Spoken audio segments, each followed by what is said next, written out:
कमल एक गरीब परिवार का लड़का था। उसके घर में और कोई नहीं थे, सिर्फ कमल ही था। वो एक छोटे से घर में रहा करता था। कमल के तो शौक बड़े बड़े थे, लेकिन उसे पूरा करने का कोई रास्ता नजर नहीं आ रहा था उसे। ये है सेठ जी, जो इस कंपनी के मालिक थे। सेठ जी की भी एक बहुत बड़ी परेशानी थी। आज सेठ जी काफी परेशान था। तभी वहां पर कमल एक फाइल लेकर सेठ जी के पास पहुंचता है। कमल इसी कंपनी में एक एम्प्लॉय था। सेठ जी, ये आपने फाइल मंगाई थी, वही लेके आया हूँ। अरे हाँ कमल, रख दो वहाँ। आज थोड़ा सा परेशान हूँ, बाद में देख लूंगा। अरे सेठ जी, क्या परेशानी हो गई, हमें बताइए। हो सकता है मैं आपकी कोई मदद कर सकूं। अरे कमल, अब मैं तुम्हें क्या ही बताऊं। मेरी एक बेटी है, वो थोड़ी सी अंधी है, देख नहीं पाती है। उसकी शादी मैं कैसे दूं, कुछ समझ नहीं पाता हूँ। मैंने तो सोचा है उससे जो कोई भी शादी करेगा, ये कंपनी उसी के नाम कर दूंगा और मैं शांति से अब जीऊंगा। और मैं ये झंझट नहीं ले सकता, इतना सारा प्रेशर, बोझ और नहीं संभाल पाऊंगा। अरे सेठ जी, चिंता क्यों करते हैं, जरूर कोई न कोई होगा जो आपकी बेटी से शादी करेगा। अरे वही तो ढूंढ रहा हूँ लड़का, लेकिन मिल नहीं रहा है। तुम्हारी नजर में कोई हो तो बताना। हाँ सेठ जी, जरूर बताऊंगा। फिर कमल वहाँ से आ जाता है। हर रोज शाम के वक्त कमल ऑफिस से आने के बाद पार्क में इस जगह बैठता है। आज भी वो वहाँ पर बैठा था और काफी परेशान लग रहा था। तभी उसकी प्रेमिका सोनाली भी वहाँ पहुँच जाती है। कमल को परेशान देख उससे पूछती है, अरे कमल, क्या हो गया? आज तुम परेशान लग रहे हो, कुछ बात हो गई ऑफिस में क्या? अरे सोनाली, नहीं ऐसी कोई बात नहीं हुई है, लेकिन एक बात से मैं काफी परेशान हूँ। कुछ समझ नहीं पा रहा हूँ, क्या करूँ? मुझे बताओ, शायद मैं कोई मदद कर सकूं। अरे तुम ही मदद कर सकती हो और कोई नहीं। हाँ तो बताओ ना, क्या बात है? अरे सोनाली, मैं इस गरीबी से परेशान हो चुका हूँ। आज घर में ये नहीं है तो वो नहीं है। कल को मैं तुम्हें कहीं लेके जाना चाहता हूँ, कोई रेस्टोरेंट में खाने के लिए, तो पॉकेट में पैसे नहीं है। कोई अच्छी गाड़ी से तुम्हें घुमा नहीं सकता, कहीं लेके नहीं जा सकता। इस गरीबी से मैं तंग आ चुका हूँ।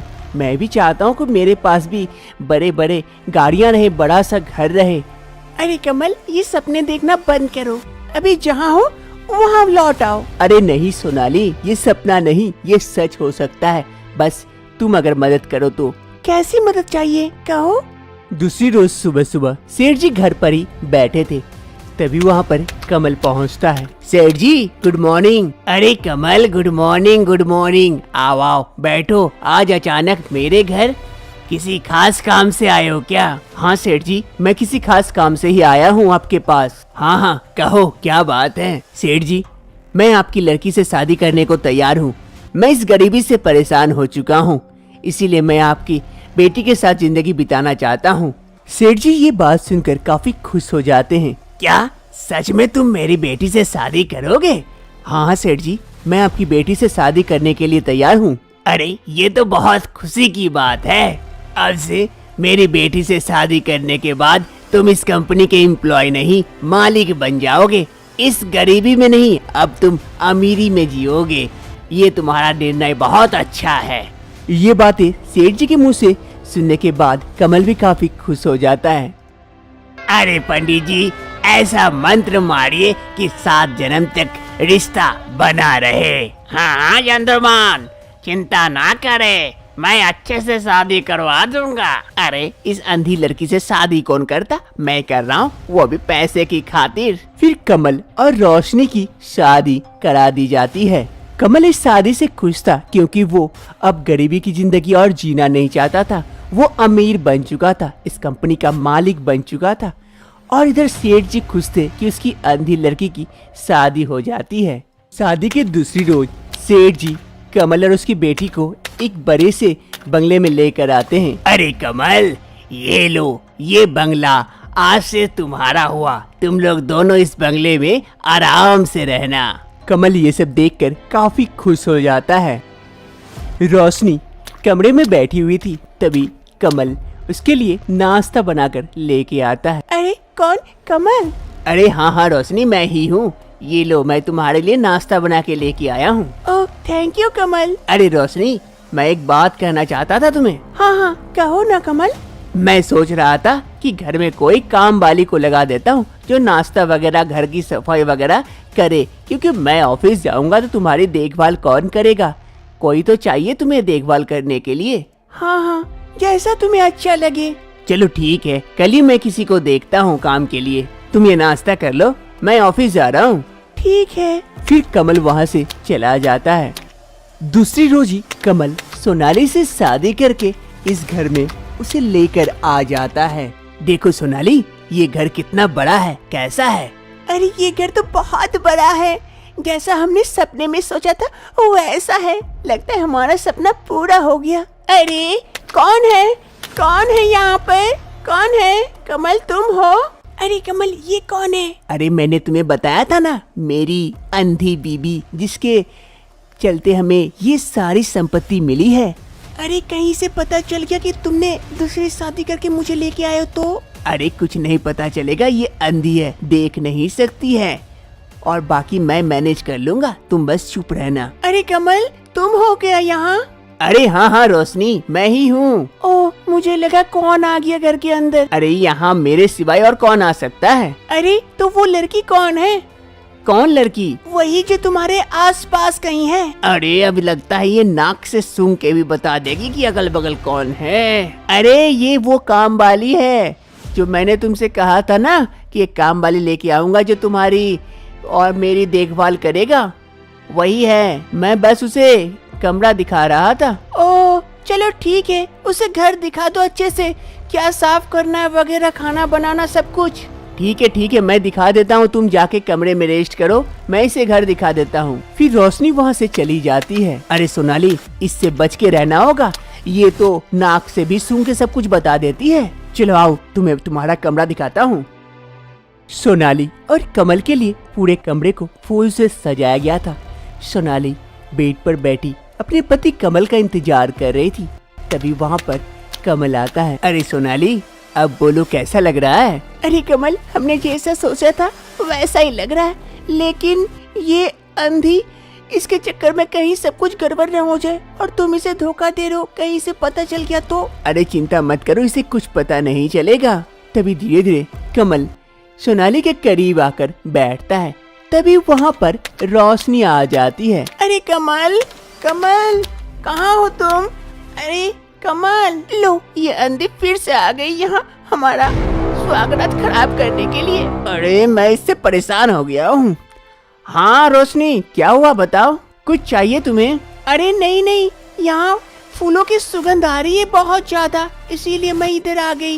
यहाँ फूलों का कुछ बना रहे हो क्या? अरे हाँ, तुम्हें फूल बहुत पसंद है ना, इसीलिए तो मैं यहाँ फूलों से डेकोरेशन कर रहा हूँ। आज तुम यहीं सो जाना। ओह थैंक यू कमल, तुम मेरा कितना ख्याल रखते हो। ख्याल ना घोड़ा का अंडा, मेरा स्वागत खराब कर दी और बोलती ख्याल रखता हूँ। मैं जा रही हूँ, तुम इसी के साथ रहो। फिर सोनाली गुस्सा से वहाँ से चली जाती है और कमल भी उसके पीछे पीछे उसे मनाने के लिए जाता है। एक सुबह रोशनी अपने कमरे में बैठी हुई थी। अरे मुझे लगता है कमल ये काम वाले नहीं है, कुछ और ही है। मुझे इस पर डाउट हो रहा है, ये मुझसे छुपाकर जरूर कुछ करना चाहता है। मुझे धोखा तो नहीं दे रहा है, मुझे इसका पता लगाना पड़ेगा, कुछ करना पड़ेगा। रोशनी को कमल पर डाउट हो गया था। कई सालों बाद सेठ जी को आंखों का डोनर मिल गया था। वो जल्दी से रोशनी को हॉस्पिटल लेके आती है। अरे बेटी, अब तुझे चिंता करने की कोई आवश्यकता नहीं है, ये आंखों का डोनर मिल गया। अब एक ऑपरेशन के बाद तू भी अब इस दुनिया को अपने आंखों से देख सकती है। क्या सच पापा? मैं भी अपने आंखों से देख सकती हूँ इस दुनिया को? हाँ बेटी, तू सच में देख सकती है। मैं अभी खुशखबरी कमल को दे देता हूँ, वो भी यहाँ आ जाएगा। अरे नहीं पापा, उसे कुछ मत बताइए, उसे तो मैं सरप्राइज देना चाहती हूँ। चलो ठीक है। फिर डॉक्टर साहिबा रोशनी को ऑपरेशन थिएटर में लेटा देती है बेड पर। कुछ घंटों के ऑपरेशन के बाद ऑपरेशन सक्सेसफुल होता है। कई दिनों तक रोशनी ऐसे ही हॉस्पिटल में रहती है और कुछ दिनों के बाद फाइनली वो दिन आ ही जाता है। आज हम आपकी आंखों से ये चश्मा जिंदगी भर के लिए हटाने वाले हैं। अब आप अपनी आंखों से इस दुनिया को देखिए। आप सबसे पहले किसे देखना चाहते हैं? मैं अपने पापा को देखना चाहती हूँ। ठीक है, आपके पापा आपके सामने हैं। अब धीरे धीरे मैं ये चश्मा हटाने जा रही हूँ। फिर डॉक्टर धीरे धीरे वो चश्मा रोशनी की आंखों से हटा देती है। पापा, पापा मैं देख पा रही हूँ पापा। मैं बहुत खुश हूँ पापा। थैंक यू पापा। मेरा लगता है फिर से आज नया जन्म हुआ पापा। हाँ बेटी, आज तेरा सच में नया जन्म हुआ। इस दुनिया को अब अपनी आंखों से देखना। चल बेटी, कमल को ये खुशखबरी देते हैं, वो भी ये सुनकर काफी खुश होगा। नहीं पापा, उसे मैं खुशखबरी देना चाहती हूँ। आप लोग मत जाना, मैं जाके उसे सरप्राइज दूंगी। चल ठीक है बेटी, तू ही सरप्राइज देना। कमल और सोनाली दोनों एक ही बिस्तर पे थे। तभी अचानक से वहाँ पर रोशनी पहुँच जाती है। अरे कमल, कमल, कमल, यहाँ हो तुम? अरे ये अंधे फिर आ गई। अरे हाँ रोशनी, मैं यही हूँ। तुम आ गई, अच्छा लगा इतने दिनों बाद तुमसे मिलकर। आओ। वहाँ तुम्हारे बगल में कौन है कमल? यहाँ तो कोई नहीं है, मैं ही हूँ। वो तुम्हारा भ्रम है। मेरा कोई भ्रम नहीं है कमल। तुम्हारे बगल में वो लड़की सोई हुई है और मैं अच्छे से देख सकती हूँ। ये सुनकर कमल और सोनाली दोनों को आश्चर्यचकित हो जाता है। क्या क्या क्या तुम देख सकती हो? हाँ, मैं देख सकती हूँ। ये देखो, मेरा ऑपरेशन हुआ है। मैं ऑपरेशन करवाने के लिए गई थी, ऐसे घूमने नहीं। और मुझे तो तुम पर बहुत दिन पहले से डाउट था और आज ये डाउट क्लियर भी हो गया कि वो कोई नौकरानी नहीं, तुम्हारी बीबी है। तुमने दूसरी शादी की हो, मुझे धोखा दियो, मुझसे चीट किए हो कमल। अरे रोशनी, मुझे माफ कर दो रोशनी, मुझसे गलती हो गई। इस गलती की कोई माफी नहीं है। पापा, पापा आप आइए और इसे यहाँ से चले जाने बोलिए मेरी जिंदगी से। तभी वहाँ पर सेठ जी भी पहुँच जाते हैं। छी कमल, तुमने ऐसा किया मेरी बेटी के साथ? इतना धोखेबाजी! मैं तो तुम पर विश्वास किया, तुमने तो मुझे बर्बाद कर दिया। छी, मैं तो इसे नहीं छोड़ूंगा बेटी। अभी पुलिस को फोन करके इसे हवालात की हवा खिलाता हूँ। अरे नहीं सेठ जी, ऐसा मत कीजिए, मुझे माफ कर दीजिए। रोशनी, मुझे माफ कर दो, मुझे माफ कर दो, मुझसे बहुत बड़ी गलती हो गई। अरे ऐसे कैसे छोड़ दूँ तुम्हें? रुको, अभी फोन करता हूँ। नहीं पापा, छोड़ दीजिए इसे। पुलिस के हवाले करने की कोई आवश्यकता नहीं है। बस उसे कहिए मेरे नजरों के सामने से यहाँ से चले जाए दोनों। अरे तुम लोग दोनों ने सुना नहीं मेरी बेटी ने क्या कहा? निकलो यहाँ से, जल्दी से निकलो, वरना मैं पुलिस को फोन करके दोनों को हवालात की हवा खिला दूंगा। निकलो यहाँ से। कमल और सोनाली दोनों वहाँ से मुंह लटकाते हुए चले जाते हैं। उन लोगों का सपना टूट जाता है और इधर रोशनी, जिसकी ये आंखें आने से काफी खुश थी, लेकिन उसका पति इतना बड़ा धोखेबाज निकला, इससे काफी दुखी भी होती है। लेकिन अपने पापा के साथ वो फिर से खुश रहती है। अरे बेटी, मुझे माफ कर दे, मैं तेरे लिए तेरा पति चुनने में असमर्थ रहा। मुझे नहीं पता था कि कमल ऐसा निकलेगा। अरे पापा, कोई बात नहीं है, मेरे आंखों की रोशनी आ गई है। मैं ये दुनिया को कितने अच्छे से देख सकती हूँ। इससे ज्यादा खुशी और क्या हो सकती है पापा? और जिसके पास आपके जैसा प्यार करने वाला पापा हो, उसे और क्या चाहिए इस दुनिया में? सुहागरात में रंजीत रीना के लिए फूल लेके आता है और घुटने के बल बैठकर उसे देते हुए तारीफ करता है। तभी रीना झुकती है और वो कंट्रोल नहीं कर पाती है और एक जोरदार पाद मार देती है, जिस पाद के गंध से रंजीत वहीं पर बेहोश हो जाता है। माँ कहाँ हो? अरे रीना आ गई, आओ, मैं तुम्हारे लिए नाश्ता बना रही हूँ यहाँ। अरे माँ, मुझे तो आज मूली का पराठा खाने का मन था और तुम क्या बना रही हो? अरे बेटा, घर में मूली नहीं है तो क्या करूँ, यही खा ले आज। अरे माँ, मैं लेके आई हूँ ना मूली, ये लो, इससे बना लो। अरे बेटी, अगर हमेशा मूली का पराठा खाते रहेगी, पूरा घर गंदगी से भर जाएगा। अरे ये सब मत खाया कर। अरे माँ, तुम उसकी चिंता छोड़ो, तुम बस मुझे बना दो, मुझे मूली का पराठा ही खाना है। फिर रीना जाकर मूली टेबल पर रख देती है और वहाँ से चली जाती है। अरे ये रीना भी ना नहीं समझती है, मूली का पराठा इसका फेवरेट है और खाने के बाद पूरे घर में बदबूदार बदबूदार गैस छोड़ती रहेगी, जिसका भुगतान मुझे करना पड़ेगा। रीना अपने कमरे में बैठी हुई थी। तभी उसकी माँ मूली का पराठा बनाकर इसके लिए लेके आती है। ये ले रीना, तेरे लिए मूली का पराठा तेरा। अरे माँ जल्दी लाओ, मेरा सबसे फेवरेट है मूली का पराठा।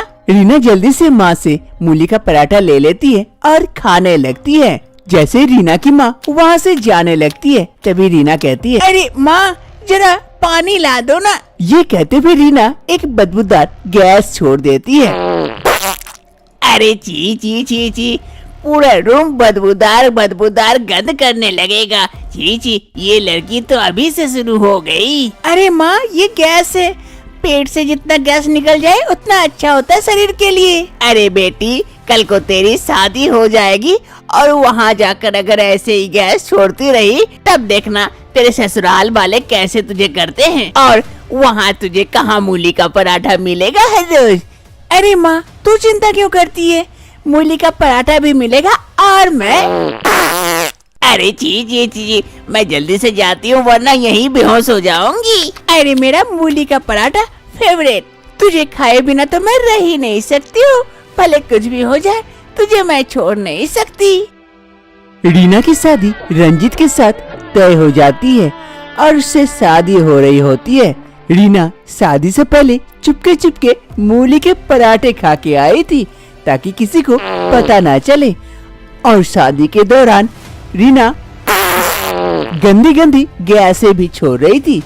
अरे ये कौन सी बदबूदार गंध है, कौन यहाँ पे पाद रहा है। छी छी छी छी, मैं तो बेहोश हो जाऊंगा। जल्दी से शादी करवा के यहाँ से निकल पड़ता हूँ। अरे मैंने मूली के पराठे खाई हूँ, शायद इसी वजह से गैस निकल रही है। शायद पंडित जी को पता चल गया है। अब मुझे थोड़ा सा कंट्रोल करना होगा वरना भांडा फूट सकता है। चलिए जजमान, आप लोगों की शादी संपन्न हुई। अब मैं निकलता हूँ जल्दी से, वरना यहीं बेहोश हो जाऊंगा। पंडित जी रीना की बदबूदार पाद के कारण वहाँ से जल्दी जल्दी से खिसक जाते हैं। आज रीना और रंजीत की सुहागरात थी। रीना बिस्तर पर बैठी रंजीत का इंतजार कर रही थी। तभी रीना की तबीयत थोड़ी सी गड़बड़ाती है और रीना कमरे में बदबूदार बदबूदार पाद छोड़ती है। अरे मैं इस बात को कैसे कंट्रोल करूं? ऐसे ही गैस निकलता रहा तो रंजीत को आज ही पता चल जाएगी और मेरा भांडा आज ही फूट जाएगा। मुझे मूली के पराठे नहीं खाने चाहिए थे, माँ ठीक ही कह रही थी। अब मैं क्या करूं, कैसे रोकूं इसे? तभी वहाँ पर रंजीत आ पहुँचता है, हाथों में गुलाब का फूल लिए। रंजीत रीना के समीप पहुँचता है और घुटने के बल बैठ जाता है। फूल को आगे बढ़ाते हुए कहता है, अरे रीना, आज तुम बहुत ही ज्यादा खूबसूरत लग रही हो। ऐसा लग रहा है चांद जमीन पर उतर आया है। ये फूल लो, तुम्हारी खूबसूरती को और भी चार चांद लगा देंगे। रीना थोड़ी सी शर्माती है और पीछे घूम के दूध का ग्लास उठाने का कोशिश करती है।